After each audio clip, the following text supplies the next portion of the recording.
Desde los estudios de WTMBN en Orlando, Florida, Estados Unidos, presentamos Noticiero Internacional con Alonso García. Hoy es miércoles 6 de octubre del 2021 y me es muy grato saludarlo una vez más y traer los hechos más relevantes de Estados Unidos, América Latina y el mundo. Estos son los titulares de la presente edición. La conclusión del año fiscal en Estados Unidos muestra cifras bajas de admisión de refugiados. El Departamento de Estado confirma la entrega de más de 172 millones de dosis de vacuna contra COVID-19 a 100 países del mundo. El gobierno norteamericano intenta cumplir su promesa de entregar la donación de vacunas prometidas. En Francia, cientos marchan en París ante la llamada de sindicatos a la huelga en todo el país. Y Estados Unidos y Francia acercaron posiciones tras la crisis diplomática generada por la alianza AUKUS. El gobierno de Venezuela anunció la reapertura comercial de la frontera con Colombia. Y Colombia advierte que la reapertura de la frontera con Venezuela será gradual y deberá garantizar la seguridad y bioseguridad de los colombianos. Estados Unidos reaccionó a la filtración de los denominados papeles Pandora, una masiva filtración de documentos que ha sacado a la luz los secretos financieros de cientos de líderes mundiales y personalidades, entre las que destacan presidentes y expresidentes latinoamericanos. El gobierno del presidente Joe Biden apoya los esfuerzos en California para enfrentar el derrame de petróleo. Entre tanto, el Dow Jones se recupera en el inicio de la jornada bursátil tras la caída de los grandes valores tecnológicos. Las redes sociales, Facebook, WhatsApp e Instagram vuelven a estar en línea luego de sufrir un apagón mundial. Y Fauci señala que Estados Unidos está dando la vuelta a la esquina de la última ola pandémica. Entre tanto, en Nicaragua se aplicarán vacunas cubanas a los niños de entre 7 y 17 años, las cuales aún no han sido aprobadas por la Organización Mundial de la Salud. Y en el mundo del entretenimiento tendremos a Tony Cano con toda la información. Todo esto acá en Noticiero Internacional. Estamos presentando Noticiero Internacional, un recorrido por los acontecimientos que son noticia en Estados Unidos, América Latina y el mundo. Este es el momento indicado para quedar bien informado. Vamos a los hechos. La conclusión del año fiscal en Estados Unidos, que ocurrió el 30 de septiembre, muestra cifras bajas de admisión en refugiados. El informe con Héctor Contreras.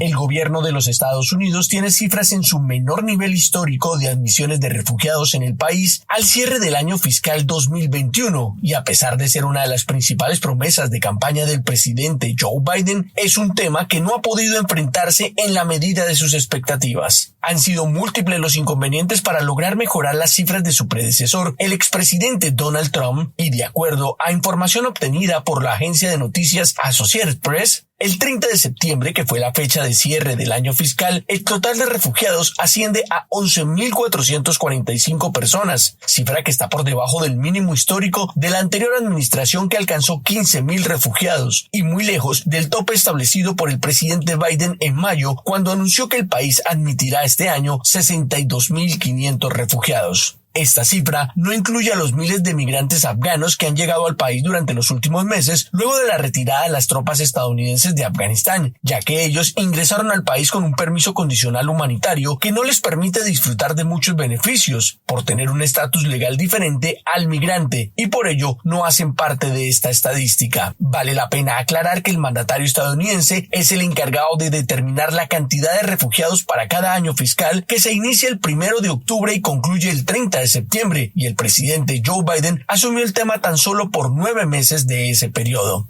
El Departamento de Estado de los Estados Unidos no ha hecho ningún pronunciamiento sobre estas cifras hasta ahora. Pasamos ahora a la agenda del día. Destacamos como tema: Departamento de Estado de Estados Unidos confirma la entrega de más de 172 millones de dosis de vacunas contra el COVID-19 a 100 países del mundo. Vamos con la agenda que nos trae Natalie Salas Whitero. Este martes se inicia la reunión ministerial de la Organización para la Cooperación y el Desarrollo Económicos, que tendrá lugar en Francia y a la que asiste el secretario de Estado Antony Blinken en lo que es su primera visita a París después de la firma del controversial acuerdo AUKUS entre Gran Bretaña, Estados Unidos y Australia, algo que aumentó las tensiones en las relaciones de Washington con aliados del otro lado del Atlántico. En esta visita, el secretario Blinken va a sostener un encuentro con el ministro de Relaciones Exteriores de Francia, el señor Jean-Yves Le Drian. Y en un comunicado, el Departamento de Estado indicó que el jefe de la diplomacia de Estados Unidos va a discutir con funcionarios franceses el reforzamiento de la relación bilateral en aspectos como la seguridad de la región Indo-Pacífico, la crisis climática, la recuperación económica post-pandemia y el trabajo cercano con los países aliados y socios. En otros temas, esta semana el presidente Joe Biden sigue en su campaña de defensa de su plan de gastos y señala a los legisladores republicanos de impedir el aumento del límite del endeudamiento del país, algo que de no ocurrir acarrearía el incumplimiento del pago de la deuda por primera vez en la historia. El Departamento del Tesoro ha sido enfático en señalar que el acuerdo legislativo debe llegar antes del 18 de octubre, fecha límite para evitar caer en recesión. Economistas también advierten que un incumplimiento de pago traería consecuencias nefastas para la economía que se considera la más grande del mundo. Y finalmente, Estados Unidos sigue en su intento por liderar la lucha contra la pandemia, como lo ha dicho varias veces el presidente Biden. De las más de 1.100 millones de dosis de la vacuna contra el COVID-19 prometidas por la Casa Blanca, el Departamento de Estado indicó que ya se han enviado aproximadamente 172 millones a unos 100 países. La mayoría de estos inóculos han sido entregados a través del mecanismo COVAX para la repartición equitativa de las vacunas en todo el mundo. Y el gobierno de Estados Unidos está intentando cumplir su promesa de entregar la donación de vacunas prometidas, Vamos con la información que nos tiene Héctor Contreras desde Washington, D.C. Estados Unidos es el líder global en la donación de vacunas y se comprometió a enviar más de 1.000 millones de dosis para ayudar al mundo a combatir la pandemia del COVID-19. Pero hasta el momento solo ha logrado despachar el 15% de las dosis prometidas. Recientemente, el presidente Joe Biden dijo que por cada inmunización que se haga en el país, Estados Unidos enviará 3 dosis al extranjero y subrayó la compra de otras 500 millones de dosis de la vacuna Pfizer para ser entregados en países de ingresos bajos o medianos en todo el mundo. Hasta el momento, de los más de 1.000 millones de dosis prometidas, el Departamento de Estado dijo que se han enviado alrededor de 172 millones, lo que equivale solamente al 15%, y la Casa Blanca confirmó que enviará 200 millones de dosis más para finales de 2021, asegurando que los 800 millones restantes se enviarán en septiembre de 2022. El Dr. Krishna Udayakumar, director y fundador del Duke Global Health Innovation Center, hizo un análisis de esta situación y remarcó: la afirmación de ser un arsenal de vacunas para el mundo es un gran tema de conversación. Sería genial verlo puesto en acción, pero no pueden tratarse solo de promesas de donación. Así que creo que cuando hablemos de acceso y suministro de vacunas, tenemos que mirar el panorama general de quién tiene acceso en realidad, dijo. Por su parte, las organizaciones humanitarias dicen que el 80% de las dosis administradas han sido en países ricos y menos del 1% en países de bajos ingresos. Según los datos de la compañía de análisis Airfinity sobre las existencias de vacunas en los Estados Unidos, la Unión Europea, el Reino Unido, Canadá y China, que son los países con el mayor superávit de inmunizante, muestran un exceso de 670 millones de dosis a finales de septiembre, incluso después de que esos países ofrecieron inyecciones de refuerzo a todos los habitantes mayores de 12 años, como lo explica Robert Silverman, gerente de defensa corporativa en Oxfam America. Ahora tenemos una situación en la que los países ricos tienen 3 veces más dosis de las que realmente necesitan, y existe un riesgo real de que deje fuera a una gran parte del mundo. Y 2, es posible que no podamos utilizar todo ese suministro. Ya estamos viendo que los países ricos básicamente desperdician millones y millones de dosis porque caducan antes de que puedan usarse. Algunos especialistas creen que Estados Unidos debería aumentar los envíos de donaciones ahora y hacer más para transferir tecnología sobre estas vacunas, Los datos de Airfinity muestran que los fabricantes del inmunizante producen 1.500 millones de dosis al mes y ya con más de 6.000 millones de dosis suministradas a nivel mundial, el objetivo de la Organización Mundial de la Salud se centra en obtener los 5.000 millones de dosis restantes necesarias para vacunar a la población en el mundo, lo que podría lograrse en meses, siempre y cuando las naciones ricas flexibilicen su control sobre el suministro mundial. Vamos ahora a Francia. Cientos de personas se manifestaron el día de ayer en París, donde los principales sindicatos y estudiantes realizaron una huelga nacional y protestaron contra la política del gobierno durante la actual crisis sanitaria del COVID-19. Los manifestantes exigen un aumento del salario mínimo, mejores condiciones de trabajo y la reducción de la jornada laboral semanal sin pérdida de salario. Los sindicatos también reclaman el refuerzo de los servicios públicos y la reindustrialización. Estados Unidos y Francia acercaron posiciones tras la crisis diplomática generada por la alianza AUKUS, que provocó la cancelación del acuerdo de venta de submarinos militares franceses a Australia. El informe con Judith Martín Rodríguez. El secretario de Estado de Estados Unidos, Antony Blinken, se reunió en París con su homónimo francés, Jean-Yves Le Drian, en el que fue el primer encuentro de alto nivel desde que la confianza entre ambos países se viese quebrantada por la creación de la alianza AUKUS, un pacto militar entre Australia, Reino Unido y Estados Unidos. Esta alianza supuso una traición para Francia, tal y como expresó semanas atrás el presidente galo Emmanuel Macron, y es que esta asociación estratégica Índico-Pacífica para contrarrestar el poder creciente de China dejó fuera de juego al conglomerado francés Naval Group, el cual iba a proveer submarinos al gobierno australiano, tal y como habían acordado. Ahora, sin embargo, serán sustituidos por submarinos estadounidenses de propulsión nuclear. Este giro de los acontecimientos provocó una crisis diplomática entre Estados Unidos y su aliado más antiguo, Francia, y con el objetivo de restaurar la confianza perdida, el secretario Blinken y el ministro de Exteriores Le Drian abordaron este y otros desafíos comunes. Según aseguró Blinken en su cuenta de Twitter, la reunión fue productiva y destacó que además discutieron otros retos regionales, como la situación en Afganistán y en el Sahel. Durante su visita a París, el secretario Blinken participará en la conmemoración del 60º aniversario de la Organización para la Cooperación y el Desarrollo Económicos, donde los ministros de Exteriores de los 38 países miembros debatirán y coordinarán políticas económicas y trabajarán colectivamente para proteger la salud de sus naciones en el marco de la pandemia del COVID-19. Nos vamos a Venezuela. El gobierno de este país anunció la apertura comercial de la frontera con Colombia, donde fue restablecido el paso peatonal. Desde Caracas informa Carolina Alcalde.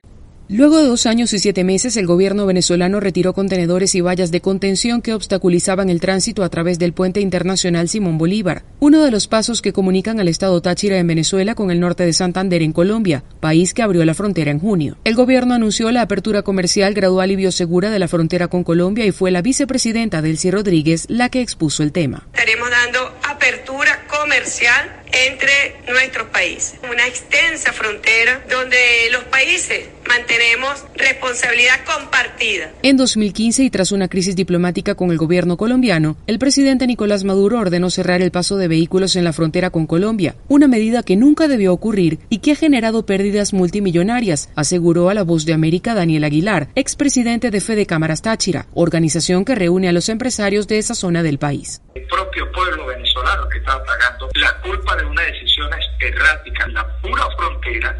Se perdieron 75.000 plazas de trabajo porque cerraron las importadoras, las aseguradoras. Esperamos que a partir de hoy se vuelva a reactivar la economía para que el pueblo humilde tenga trabajo, que los empresarios podamos invertir, generar empleo. Las autoridades venezolanas desplegaron una serie de artefactos en los pasos fronterizos en febrero de 2019, cuando el gobierno interino de Juan Guaidó intentó ingresar ayuda humanitaria, lo que generó una situación de tensión con las fuerzas de seguridad de Venezuela. Bueno, con respecto a este punto, Colombia ha advertido que la reapertura de la frontera con Venezuela va a ser gradual, y deberá además garantizar la seguridad y la bioseguridad de los colombianos. Tenemos un informe completo con Manuel Arias Naranjo desde Colombia. Luego del retiro por parte del gobierno de Nicolás Maduro en Venezuela de los contenedores que bloqueaban desde febrero de 2019 y los 4 puentes fronterizos, en Colombia se celebró la posible reapertura comercial de la frontera. Pese a que desde el 1 de junio Colombia reabrió el paso limítrofe, solo está abierto un corredor humanitario permitido por las autoridades venezolanas. Ante el retiro de los contenedores que motivó que cientos de venezolanos se agolparan en la parte colombiana de la frontera, el presidente Iván Duque advirtió que se deben garantizar el orden y las medidas de seguridad. Esto no va a ser con chambonadas y eso no va a ser de manera súbita. Ya le he dado una instrucción a la DIAN, a Migración Colombia y a la Fuerza Pública de tener todo dispuesto para empezar ese proceso gradual, que empiece lo más pronto posible, pero que empiece garantizando ante todo la seguridad y la bioseguridad del pueblo colombiano. Por su parte, los gremios económicos colombianos en la zona de frontera celebraron la acción de las autoridades venezolanas ante la posibilidad de reactivar el comercio que antes del cierre movía miles de dólares, como manifestó Carlos Luna, presidente del Comité Intergremial en Cúcuta. Creo que sería un fuerte mensaje de integración, eso es lo que esperamos, y obviamente la normalización en la frontera para el paso peatonal, para la actividad comercial, para los controles migratorios. En contraste, y mientras se dan pasos para la reapertura de la frontera colombo-venezolana, en el sur de Colombia, los comerciantes bloquearon el paso del transporte internacional de carga en la frontera con Ecuador, ante la negativa de ese país a autorizar la reapertura de su frontera con Colombia, hecho que perjudica enormemente la economía de los empresarios colombianos. Regresamos a Estados Unidos. Ha habido reacciones a la filtración de los denominados papeles Pandora y desde el gobierno prometieron traer más transparencia para contrarrestar la opacidad de las sociedades offshore. El informe con Judith Martín Rodríguez. La mayor investigación periodística de la historia, los papeles Pandora, destapó cómo la élite mundial utilizó sociedades fantasma en paraísos fiscales para beneficiarse económicamente de un régimen de impuestos preferente y de la opacidad y confidencialidad características de estos territorios. Este informe, realizado por el Consorcio Internacional de Periodistas de Investigación, provocó una serie de reacciones en cadena y tambaleó los cimientos de algunos gobiernos como el de Ecuador y Chile, cuyos jefes de Estado, Guillermo Lasso y Sebastián Piñera, respectivamente, aparecen en la lista de políticos que actuaban en la sombra para eludir impuestos. Ante semejante escándalo financiero, la administración Biden reaccionó tajantemente y lo hizo a través de la secretaria de prensa de la Casa Blanca, Jen Psaki, al asegurar que el gobierno ya redobló sus esfuerzos para reducir el secretismo financiero propio de las compañías offshore. Hablando de manera general, el presidente está comprometido en brindar transparencia adicional a los sistemas financieros de Estados Unidos e internacionales, y se puede ver reflejado en las políticas que ha propuesto y apoyado durante el transcurso de su presidencia. En junio emitió un memorándum estableciendo la corrupción financiera como un núcleo de los intereses de seguridad nacional. Psaki repitió en varias ocasiones que para el presidente Joe Biden la lucha contra la corrupción y los delitos fiscales es una de las prioridades de su política y, según la portavoz, el mandatario está comprometido a brindar más transparencia para un mayor control. Además, el presidente Biden es un firme defensor de que los impuestos se paguen en función de la riqueza de cada entidad, una idea que se refleja en su plan económico, donde justifica la necesidad de reformas fiscales que aseguren que los estadounidenses más ricos paguen su parte justa. En tanto, los papeles Pandora expusieron los secretos financieros de 35 líderes mundiales y más de 300 funcionarios públicos de 90 países diferentes, por lo que parece difícil esperar que desde sus posiciones vayan a regular el universo de las sociedades offshore. Sin embargo, tal y como reflejan los datos publicados, resultan necesarias nuevas leyes y organismos internacionales que regulen y controlen estas prácticas financieras, algo habituales entre los más adinerados del planeta. Y esta masiva filtración de documentos ha sacado a la luz los secretos financieros de cientos de líderes mundiales y personalidades, entre las que destacan presidentes y expresidentes latinoamericanos, lo que ha generado un mar de reacciones.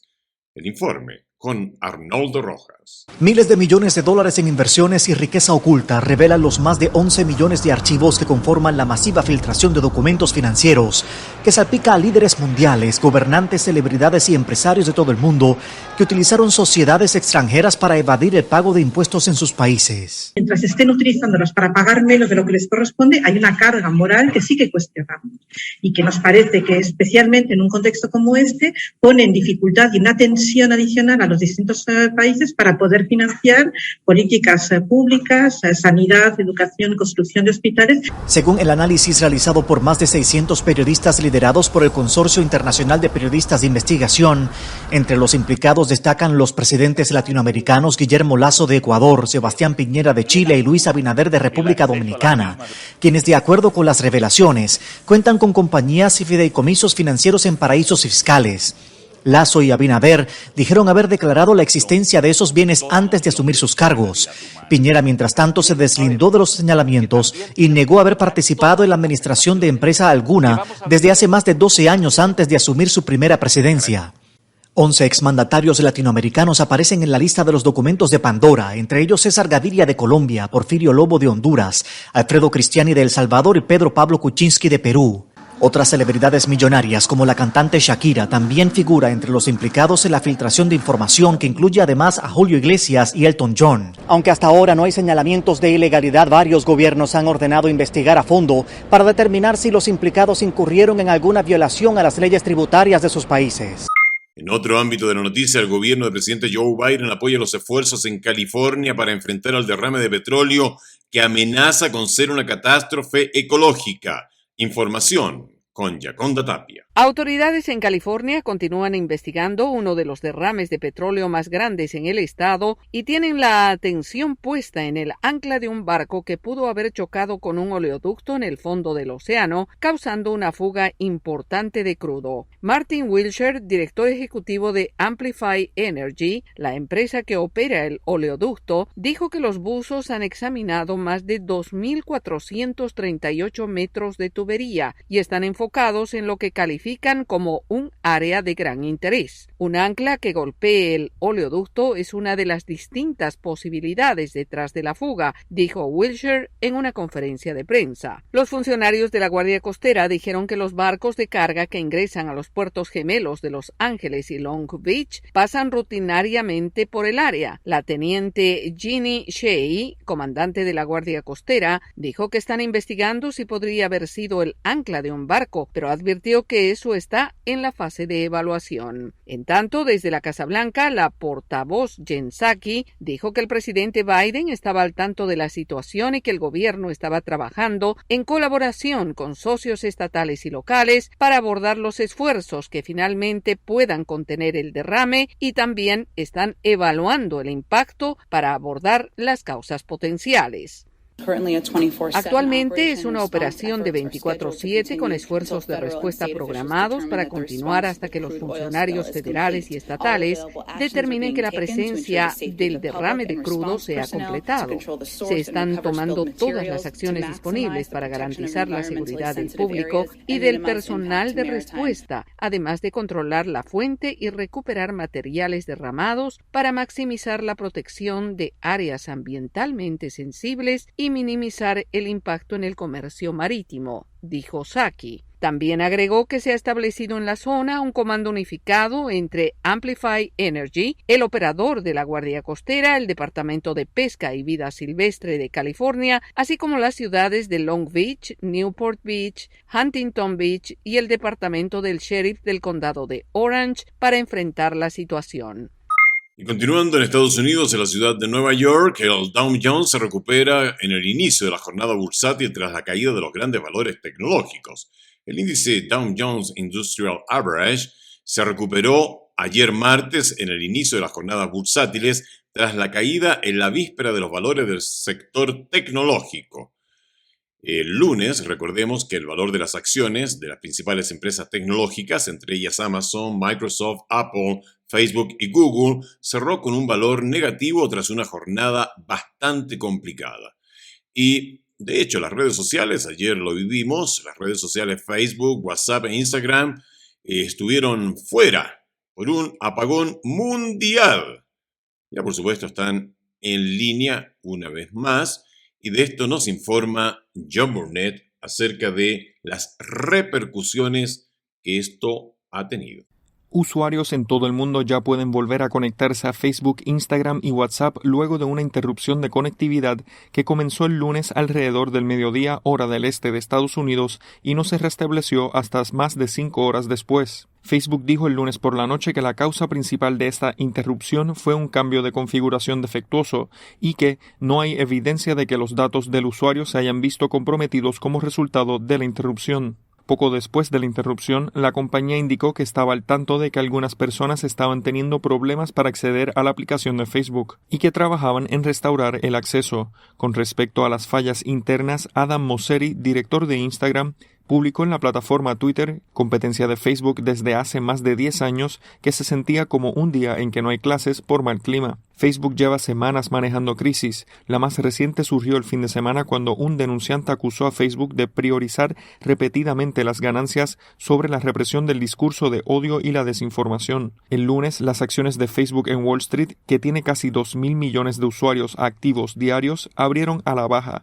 y cayeron aún más para cotizar a la baja un 5,3% en las operaciones de la tarde del lunes. Las acciones se encaminaban hacia su peor día en casi un año en medio de una venta masiva de acciones de tecnología que ocurrieron el lunes. Facebook fue inaccesible porque el sistema de nombres de dominio, el DNS, no dirigía a los usuarios al lugar correcto. Los expertos en seguridad dijeron que la interrupción podría ser el resultado de un error interno, aunque teóricamente sería posible el sabotaje por parte de un infiltrado. El gigante de las redes sociales, que es la segunda plataforma de publicidad digital más grande del mundo, estaba perdiendo alrededor de $545,000 en ingreso por publicidad en Estados Unidos por hora durante la interrupción, según estimaciones de la firma de medición de anuncios Standard Media Index. Facebook ha experimentado interrupciones generalizadas similares con su conjunto de aplicaciones este año en marzo y julio.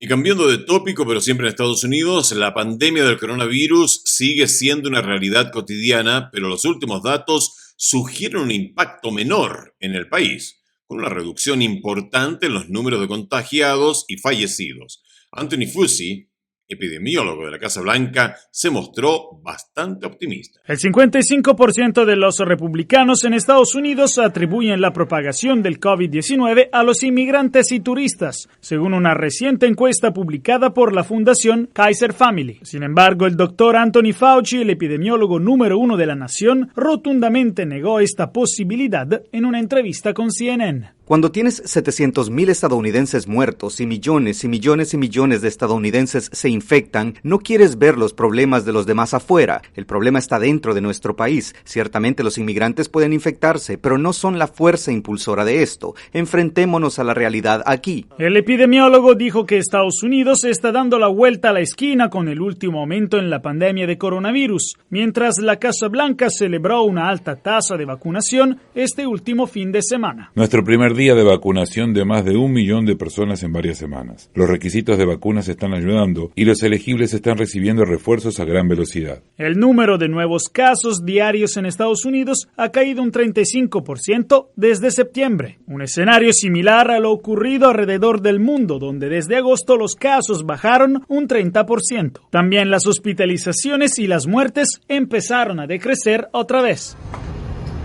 La llegada del otoño claramente preocupa a los científicos, con el aumento de actividades en espacios cerrados, la vuelta del frío y la resistencia de aún 70 millones de estadounidenses a vacunarse. Pero los expertos creen que lo peor de la pandemia probablemente quedó atrás.